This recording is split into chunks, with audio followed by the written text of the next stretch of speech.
నమస్కారం, Asia TV వార్తలకు స్వాగతం. నా పేరు సుమలత. వార్తల్లో ముందుగా హెడ్లైన్స్.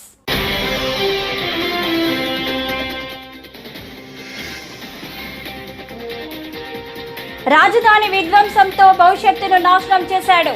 జగన్ పై చంద్రబాబు తీవ్ర విమర్శలు.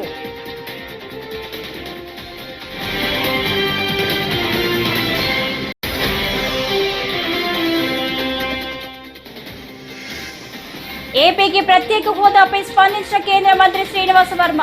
ప్రత్యేక హోదా తీర్మానాలు చేస్తే ఇచ్చేది కాదని వ్యాఖ్య.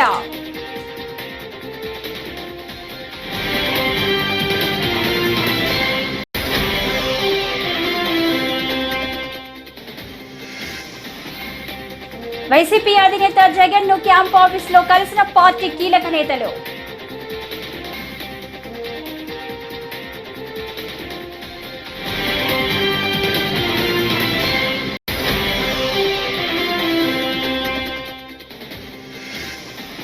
కృష్ణా డెల్టాకు తాగు సాగునీరు అందుతుందంటే అది పట్టిసీమ పుణ్యమే. మంత్రి నిమ్మల రామానాయుడు.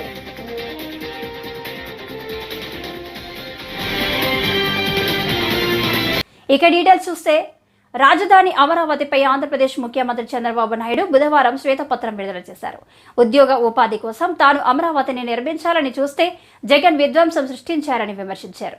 ఉద్యోగ ఉపాధి అవకాశాలు లేక విద్యార్థులు ఇక్కడి నుంచి వెళ్లిపోయారని ఆవేదన వ్యక్తం చేశారు.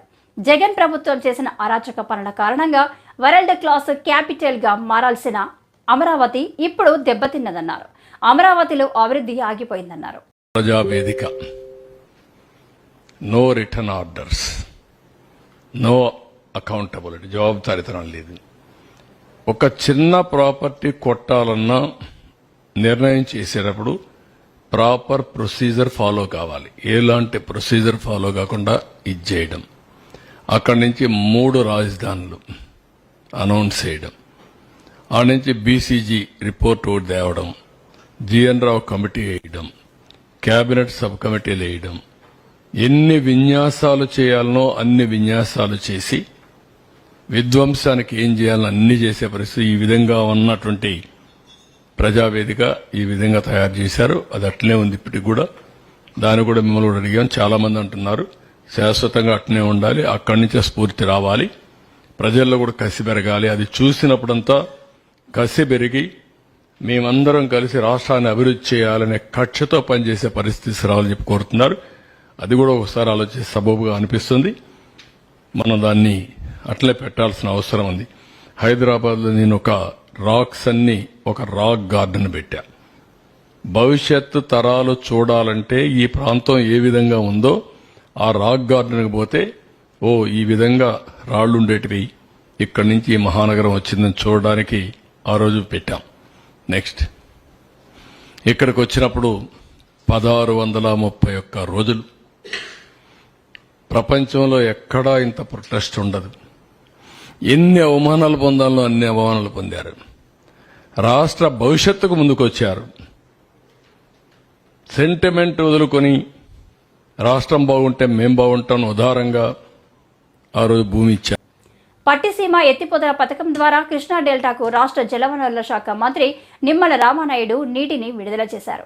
మోటార్లు, యంత్రాలకు పూజలు చేసిన అనంతరం తాగునీటిని ఆయన విడిచిపెట్టారు. 4, 5, 6 పంపుల ద్వారా 1050 క్యూసెక్ల నీటిని వదిలారు. ఈ కార్యక్రమంలో మంత్రితో పాటు పోలవరం ఎమ్మెల్యే చీరి బాలరాజు, ఇతర నేతలు, అధికారులు పాల్గొన్నారు. ఈ సందర్భంగా మంత్రి నిమ్మల మాట్లాడుతూ దేశాన్ని కరువు రహితంగా మార్చాలంటే నదుల అనుసంధానమే మార్గమని, ఆ ప్రక్రియకు శ్రీకారం చుట్టింది సీఎం చంద్రబాబేనని అన్నారు.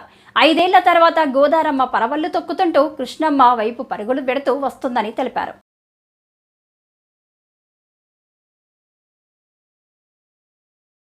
దుర్భిక్షమైనటువంటి పరిస్థితుల నుంచి దేశాన్ని కాపాడుకోవాలని అంటే నదుల అనుసంధానం ఒక్కటే మార్గం, గార్లెండింగ్ ఆఫ్ రివర్స్ ఒకటే మార్గం అని ఆ రోజు మన తెలుగు బిడ్డ కేఎల్ రావు గారు ఆ రోజు చెప్పినటువంటి మాట ఏదైతే ఉందో దాన్ని ఆంధ్రప్రదేశ్ రాష్ట్రంలో ఆ నదుల అనుసంధానానికి శ్రీకారం చుట్టాలనేటువంటి వ్యక్తి, నాయకుడు నారా చంద్రబాబు నాయుడు గారు. ఆ రోజు 2014లో ఆయన అధికారంలోకి వచ్చిన తర్వాత ఆ నదుల అనుసంధానం ఏదైతే ఉందో అది పోలవరం ప్రాజెక్టు తోటే సాధ్యమవుతుంది. ఆ పోలవరం ప్రాజెక్టుని పూర్తి చేసుకోవడం ద్వారా ప్రతి సంవత్సరం కూడా వృధాగా 3000 టీఎంసీల నీరు ఏదైతే గోదావరి నీరు సముద్రంలో కలిసిపోతూ ఉందో ఆ పోలవరం ప్రాజెక్టు ద్వారా ఆ వరద నీటిని ఒడిసిపట్టి ఆ వరద గోదావరి నీరుని ఏదైతే డెల్టా స్థిరీకరణతో పాటుగా ఏదైతే శ్రీశైలం నుంచి బ్యాక్కి అటు రాయలసీమకి అందించడం, ఉత్తరాంధ్ర వరకు కూడా ఈ యొక్క గోదావరి జలాలను తీసుకెళ్లి ఆంధ్రప్రదేశ్ రాష్ట్రాన్ని ఒక కరువు రహిత రాష్ట్రంగా మార్చగలిగేటువంటి ప్రాజెక్టుగా పోలవరం ప్రాజెక్టుని ఆ రోజు చంద్రబాబు నాయుడు గారు 2014లో ఎన్నో ప్రతిబంధకాలు ఉన్నప్పటికీ కూడా, ఎందుకంటే ఆ రోజు మీ అందరికీ తెలుసు ఏదైతే గోదావరి సంబంధించిన పోలవరంకి ముంపు మండలాలు ఏవైతే ఉన్నాయో ఆ 7 ముంపు మండలాలు కూడా తెలంగాణలో ఉంటాయి. మరి ఆ రోజు నరేంద్ర మోడీ గారితో మరి ఆ రోజు మాట్లాడి రేపు గవర్నమెంట్స్ స్టేట్ గవర్నమెంట్లు ఫామ్ అయిన తర్వాత ఆ ముంపు మండలాల్ని మనం బదిలీ చేసుకోవడానికి అవకాశం ఉండదు అని ఆ రోజు ఒక ఆర్డినెన్స్ని తీసుకొచ్చి మరి ఆ రోజు 7 ముంపు ప్రత్యేక హోదా రాష్ట్ర ప్రభుత్వాలు తీర్మానాలు చేసినంత మాత్రాన ఇచ్చేది కాదని, అలా అయితే దేశంలోని అన్ని రాష్ట్రాలు కూడా చేస్తాయని కేంద్ర మంత్రి భూపతిరాజు శ్రీనివాస్ వర్మ అన్నారు. కేంద్ర ఉక్కు భారీ పరిశ్రమల శాఖ కార్యాలయంలో అమ్మ పేరుతో ఆయన మొక్క నాటారు. అనంతరం మాట్లాడుతూ ఏపీకి ప్రత్యేక హోదా అంశంపై తాను ఇప్పుడే ఏమీ చెప్పలేదన్నారు. ఈ అంశంపై నిర్ణయం తీసుకోవాల్సింది ప్రధాని మోదీయే అన్నారు. బీహార్ రాష్ట్రానికి ఇదే వర్తిస్తుందని స్పష్టం చేశారు. శ్రీ నరేంద్ర మోడీ గారు పర్యావరణ దినోత్సవాన్ని పురస్కరించుకుని దేశ ప్రజలందరికీ కూడా ఒక పిలుపునివ్వడం జరిగింది. ఏదైతే పర్యావరణం కాపాడుకునేటువంటి ప్రయత్నంలో ప్రతి ఒక్కరూ కూడా అమ్మ పేరుతో ఒక చెట్టు నాటి దాని సంరక్షణ విషయంలో బాధ్యత తీసుకోవాలనేటువంటి పిలుపుని ఆయన ఇవ్వడం జరిగింది. సో అందులో భాగంగా ఈరోజు స్టీలుకి సంబంధించి భారీ పరిశ్రమలకు సంబంధించి కార్యాలయ ఆవరణ ఏదైతే ఉందో ఉద్యోగ భవన్లో ఉన్నతాధికారులతో కలిసి ఒక చెట్టుని నాటడం జరిగింది. పర్యావరణ విషయంలో గొప్ప మార్పులు తీసుకొచ్చేటువంటి ప్రయత్నం ఇది.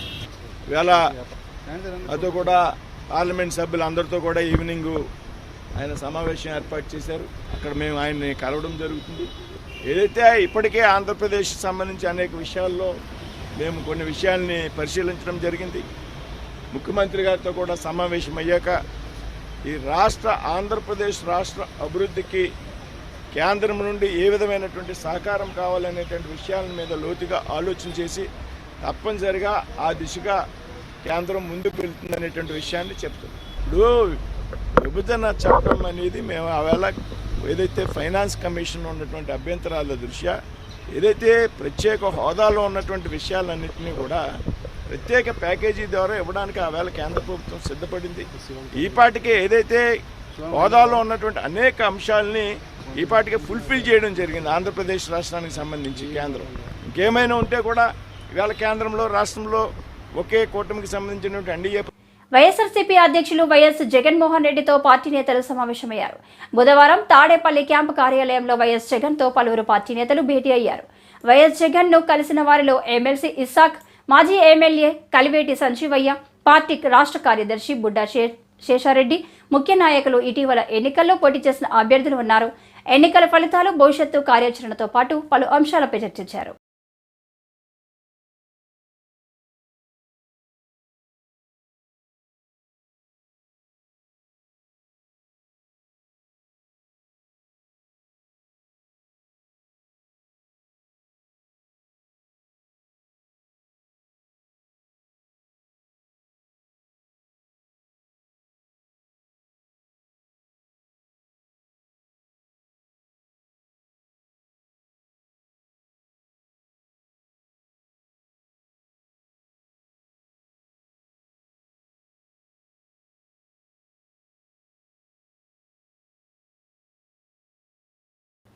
రాజమండ్రి రూరల్ ధవళేశ్వరం గ్రామంలోని కాటన్ బ్యారేజ్ జంక్షన్లో విశ్వవిఖ్యాత నట సార్వభౌమ స్వర్గీయ ఎస్వి రంగారావు 106వ జయంతిని పురస్కరించుకొని ధవళేశ్వరం జనసేన నాయకుడు ఎడ్ల మహేష్ ఆధ్వర్యంలో ఏర్పాటు చేసిన కార్యక్రమానికి రాష్ట్ర టూరిజం, సాంస్కృతిక సినిమాటోగ్రఫీ మంత్రి కందుల దుర్గేష్ ముఖ్య అతిథిగా హాజరై ఎస్వి రంగారావు నిలువెత్తు విగ్రహానికి పూలమాలలు వేసి నివాళులర్పించారు.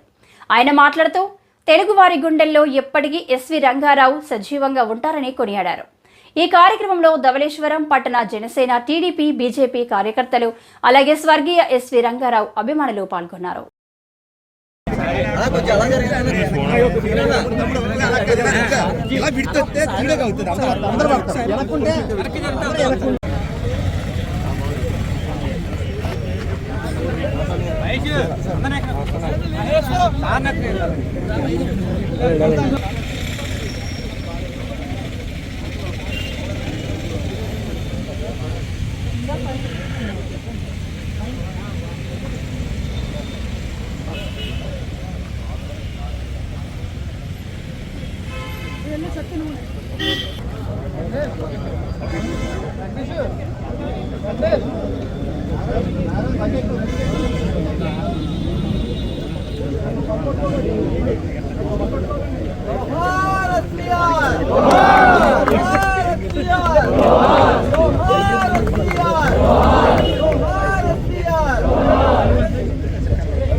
AP deputy CM Pawan Kalyan మూడో రోజు కాకినాడ జిల్లాలో పర్యటిస్తున్నారు.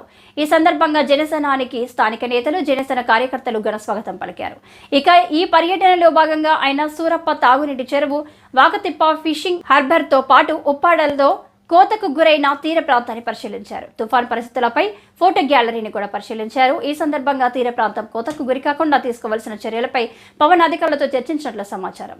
సాయంత్రం పిఠాపురంలో వారాహి సభలో పవన్ పాల్గొననున్నారు.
తిరుమల శ్రీవారిని భారత మహిళా క్రికెటర్లు దర్శించుకున్నారు.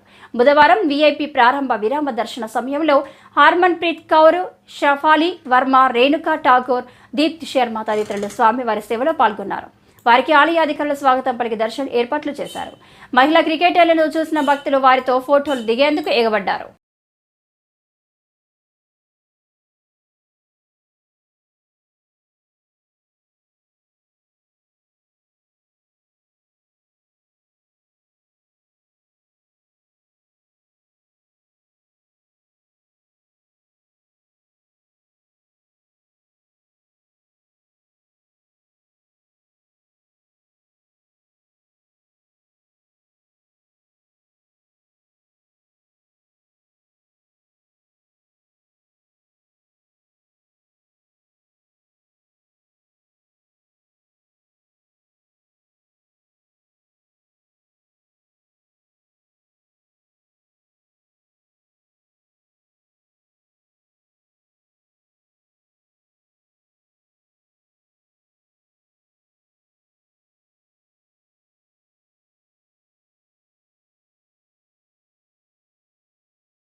కౌలు రైతులకు భూ యజమాని సంతకం నిబంధన తొలగించి గ్రామ సభల ద్వారా సీసీఆర్ కార్డులు ఇవ్వాలని రేపల్లి నియోజకవర్గంలోని కౌలు రైతు వ్యవసాయ కార్మిక సంఘాలు మోటార్ సైకిల్ ద్వారా ప్రచార యాత్ర నిర్వహించారు.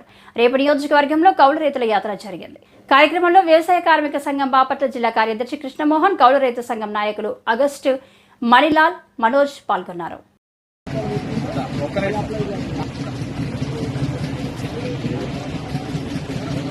ఈరోజు కౌలు రైతు సంఘం, వ్యవసాయ కార్మిక సంఘం, రైతు సంఘాల ఆధ్వర్యంలో బాపట్ల జిల్లా ఉండాల వ్యాప్తంగా అనేక గ్రామాల్లో కౌలు రైతుల సమస్యల మీద కౌలు రైతుల సమస్యలు పరిష్కారం చేయాలని కోరుతూ యాత్ర చేస్తా ఉన్నాం.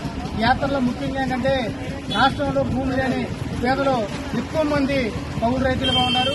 కౌలు అనేక సంవత్సరాల నుంచి కౌలు చేస్తున్నా కానీ అనేక నష్టాలు వస్తున్నా కానీ ఈరోజు అందరూ కూడా ఎక్కువగా వ్యవసాయం పనిచేయడంలో కౌలు రైతులు చాలా ముఖ్య పాత్ర వహిస్తున్నారు. కానీ కౌలు చేస్తున్నా కానీ ఎక్కువ మందికి రైతులు సంతకం పెట్టలేదనే ఉద్దేశంతో కౌలు కార్డు రావట్లేదు. కౌలు కార్డులు లేకపోయే వరకే రైతు భరోసా రావట్లేదు. కౌలు కార్డు లేని నేపథ్యంలో ఎక్కడక్కడ బ్యాంకు లోన్ రావట్లేదు.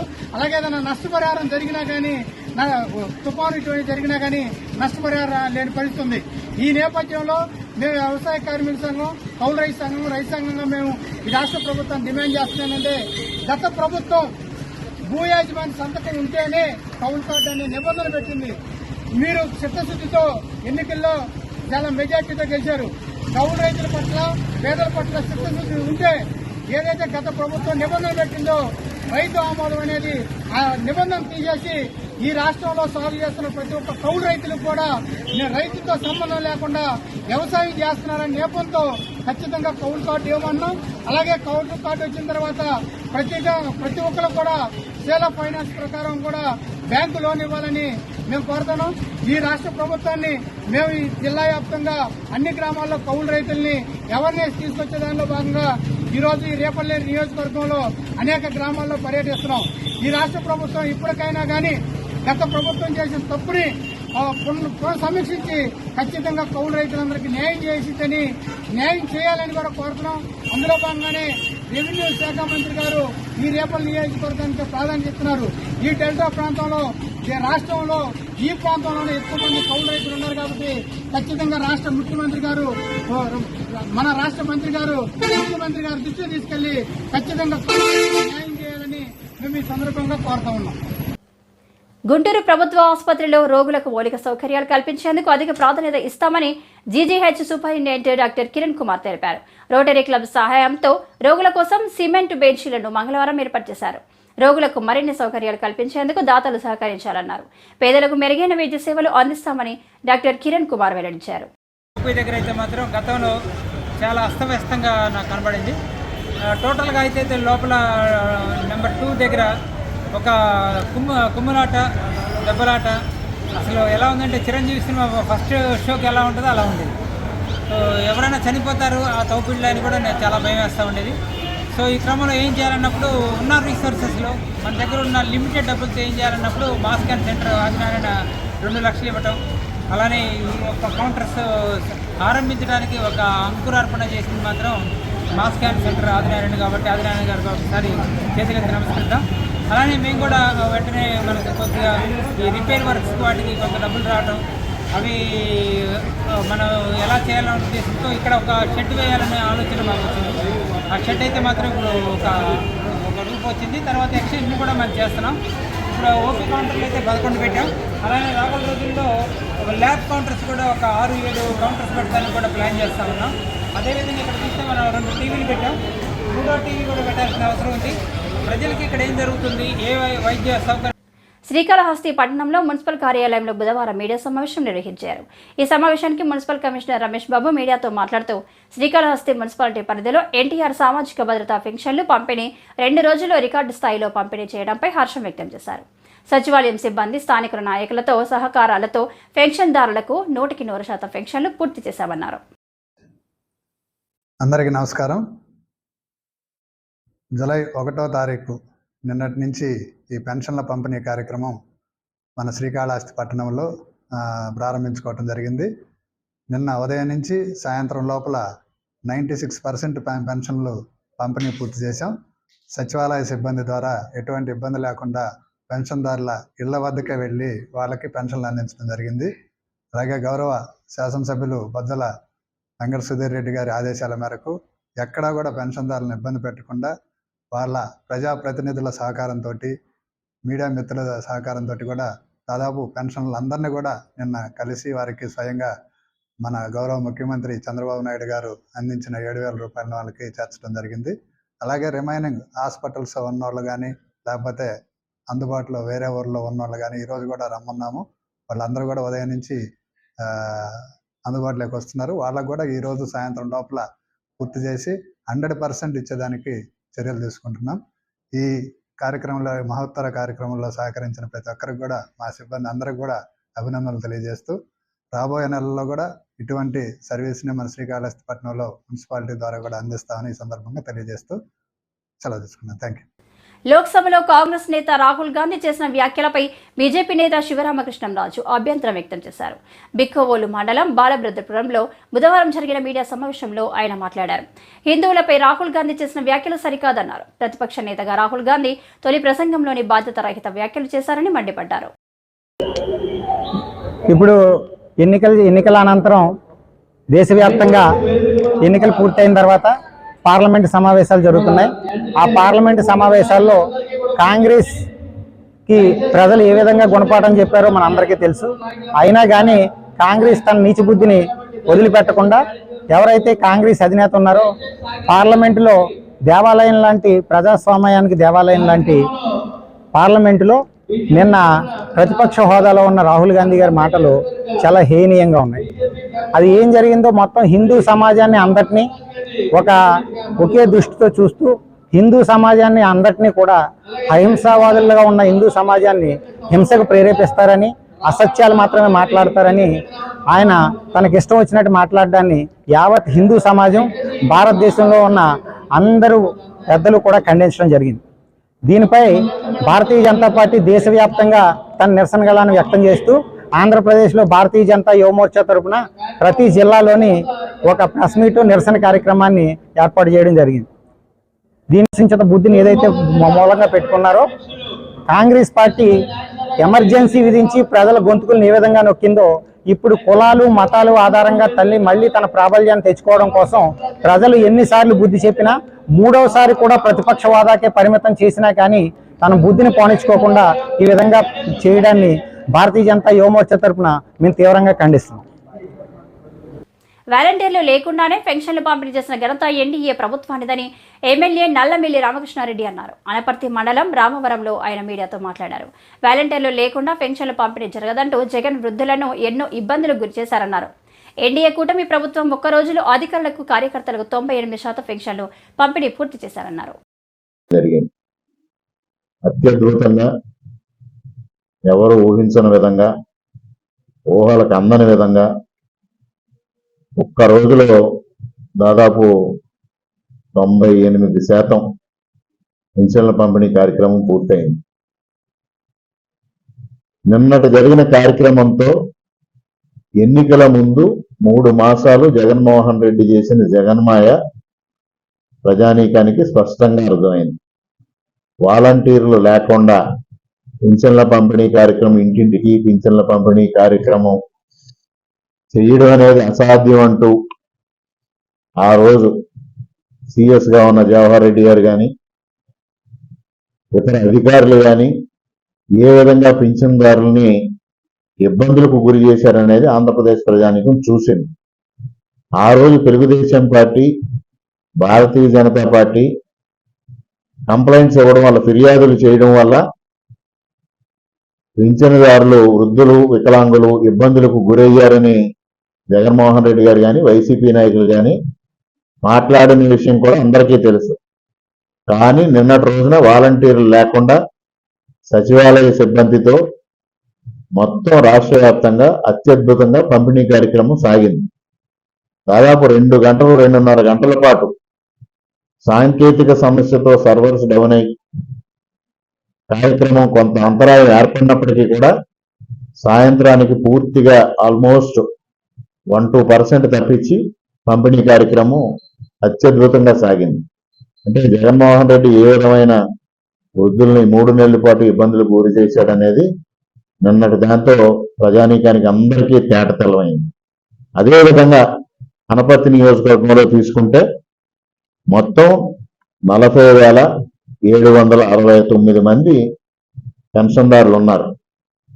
వివిధ కేటగిరీస్ కింద వికలాంగులైతే, వృద్ధులైతే, వితంతువులైతే. కేంద్ర రాష్ట్ర ప్రభుత్వాలు ఆక్వా రైతుల సమస్యలు పరిష్కరించాలని రైతు సంఘం జిల్లా కార్యదర్శి కె శ్రీనివాస్ డిమాండ్ చేశారు. బుధవారం ఏలూరు అనే భవన్లో ఆయన మాట్లాడుతూ జిల్లాలో ఆక్వా రైతులు రొయ్యలు, చేపలను కష్టపడి పండిస్తున్నారని, ఆక్వా రైతుల కృషి వలన కేంద్ర రాష్ట్ర ప్రభుత్వాలకు ఆదాయం కూడా వస్తుందన్నారు. పన్నుల రూపంలో, విదేశీ మారక ద్రవ్యం రూపంలో వేల కోట్లు ఆదాయాలు ప్రభుత్వాలు పొందుతున్నాయన్నారు. ఆక్వా సాగు జరుగుతూ ఉన్నది. ప్రధానంగా రొయ్యలు, చేపలు రైతులు పండిస్తూ ఉన్నారు. ఎంతో కష్టపడి ఆక్వా సాగు చేస్తున్న రైతులకి ఈ కాలంలో నష్టాలే వస్తూ ఉన్నాయి. ఒక రకంగా చెప్పాలంటే ఆక్వా సాగు ఇవాళ సంక్షోభంలో ఉన్నది. రైతులు ఆక్వాను వదిలి బయటకు వెళ్ళిపోవాల్సిన పరిస్థితి ఏర్పడింది. గత అనేక సంవత్సరాలుగా ఆక్వా రైతులకి తీవ్ర నష్టాల్లో రావడంతో మొత్తం పూర్తిగా అప్పుల ఊబిలో కూరుకుపోయారు. అయితే గత ప్రభుత్వ కాలంలో ఆక్వా రైతులకు ఇస్తున్న విద్యుత్ సబ్సిడీ సక్రమంగా అమలు కాలేదు. అట్లాగే కనీస ధరలు మేము ప్రకటించాం, అమలు చేస్తామని చెప్పారు తప్ప ఆ ధరలు ఎక్కడ కూడా సక్రమంగా అమలైన పరిస్థితి లేదు. ఈరోజు ఎవరైతే రొయ్యలు ఎగుమతిదారులు, కొనుగోలుదారులు ఉన్నారో మొత్తం కంపెనీలన్నీ కూడా సిండికేట్గా మారిపోయి రైతులను నిలువునా దోచేసిన పరిస్థితి ఉన్నది. ఒకవైపు సీడ్ ధరలు పెరిగిపోయినాయి, ఫీడ్ ధరలు విపరీతంగా పెరిగిపోయినాయి. ఇవాళ సీడ్ కూడా నాణ్యమైన సీడ్ రావడం లేదు, నాణ్యమైన ఫీడ్ కూడా రైతులకు అందడం లేదు. ఒక రకంగా చెప్పాలంటే ఉత్పత్తి ఖర్చులు విపరీతంగా పెరిగిపోయిన పరిస్థితి ఉన్నది. 100 కౌంటు రొయ్యలు ఉత్పత్తి చేయడానికి దాదాపు 205 రూపాయలు ఖర్చు అవుతూ ఉంటే ఇవాళ రైతుకి 210 రూపాయలు ఖర్చు అవుతూ ఉంటే రైతుకి 205 రూపాయలు మాత్రమే ధర వస్తూ ఉన్నది. అంటే ఉత్పత్తి ఖర్చు కూడా రైతుకి రాని పరిస్థితి ఏర్పడింది. ఇట్లాంటి పరిస్థితుల్లో ఉమ్మడి వెస్ట్ గోదావరి జిల్లాలో ఆక్వా రైతులు పెద్ద ఎత్తున రోడ్ల మీదకి వచ్చి ఆందోళన చేసిన పరిస్థితి ఏర్పడింది. అనేక చోట్ల సమావేశాలు జరుగుతూ ఉన్నాయి, రైతులు గగ్గోలు పెడతా ఉన్నారు. కాబట్టి నూతనంగా ఏర్పడిన రాష్ట్ర ప్రభుత్వం మీద ఆక్వా రైతులు ఎన్నో ఆశలు పెట్టుకున్నారు. కేంద్ర ప్రభుత్వం అయితే ఆక్వా రైతు సంక్షేమాన్ని పట్టించుకోవడం లేదు. కాబట్టి ఈరోజు ఆక్వా రైతులకు ఇచ్చిన హామీలు ఏవైతే ఉన్నాయో హామీలను అమలు చేసి ఆక్వా రైతులను ఆదుకోవాలని చెప్పేసి మేము ఆంధ్రప్రదేశ్ రైతు సంఘం తరపున విజ్ఞప్తి చేస్తా ఉన్నాం.